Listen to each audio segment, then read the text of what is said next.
Hey everyone, welcome back to the channel.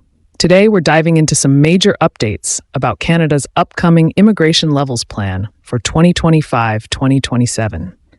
This is huge news, especially if you're thinking about moving to Canada or already living here on a temporary visa. There are some big changes on the horizon, and today we're breaking it all down for you. So, what exactly is the Immigration Levels Plan?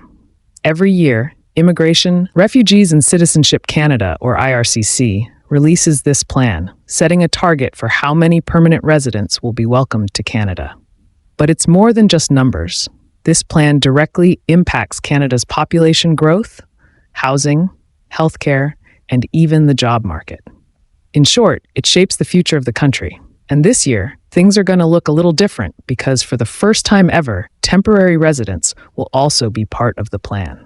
In March 2023, Immigration Minister Marc Miller made a game-changing announcement. Temporary residents, like people on work permits, study permits, and even visitor visas, will now be included in the Immigration Levels Plan. This is a big deal because temporary residents make up over 6% of Canada's population. That's more than 2.5 million people.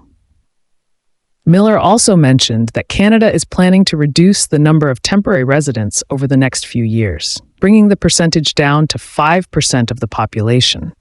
This could mean fewer study permits, work permits, and stricter criteria for those looking to come to Canada temporarily.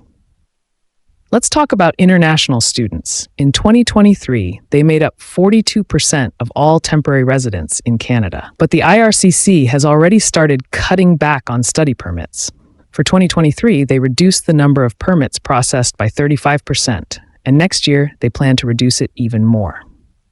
By 2025, the number of processed study permits is expected to drop to 437,000. Plus, students pursuing master's and PhD programs who were previously exempt are now included in the cap. So, if you're looking to study in Canada, it's going to be much more competitive to get that study permit.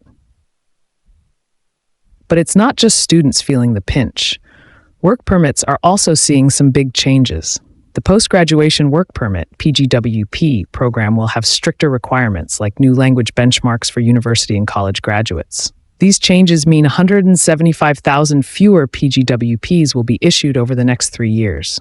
And it's not just graduates. Spousal Open Work Permits, SOWP, are being cut too, with 100,000 fewer permits expected. Only spouses of certain highly skilled workers or those in critical programs will qualify. And there's more.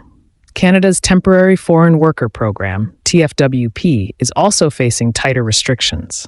Employers can now only hire up to 10% of their workforce through this program, and the duration of employment for low-wage workers has been reduced to just 1 year. This move is part of an effort to make Canadian employers less dependent on temporary foreign workers. But what does this mean for you if you're considering applying? It's likely to get much tougher to find opportunities through this route. Now let's talk permanent residents. The current plan targets welcoming 500,000 permanent residents in 2025 and maintaining that number in 2026, but there could be significant changes coming.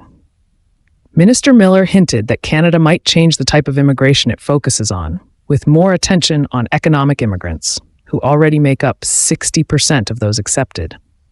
But as Canada's population grows and concerns about housing and healthcare increase, the government will need to balance these needs carefully. So why all these changes? Well, housing shortages, an overstressed healthcare system, and the strain of too many newcomers are all major concerns for Canadians. In fact, recent reports show a drop in support for high immigration levels, even though many still welcome immigrants themselves.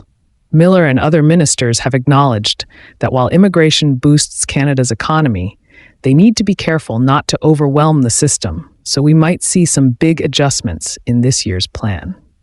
So, what can we expect when the 2025-2027 Immigration Levels Plan is released on November 4th? More restrictions on temporary residents, potentially fewer work and study permits, and maybe a shift in focus toward permanent residents who can immediately contribute to the workforce. We'll be keeping a close eye on these developments, and we'll update you as soon as the plan is released. That's all for today, folks. If you found this video helpful, don't forget to give it a thumbs up and subscribe for more updates on Canadian immigration. Drop your questions in the comments, and we'll see you in the next video.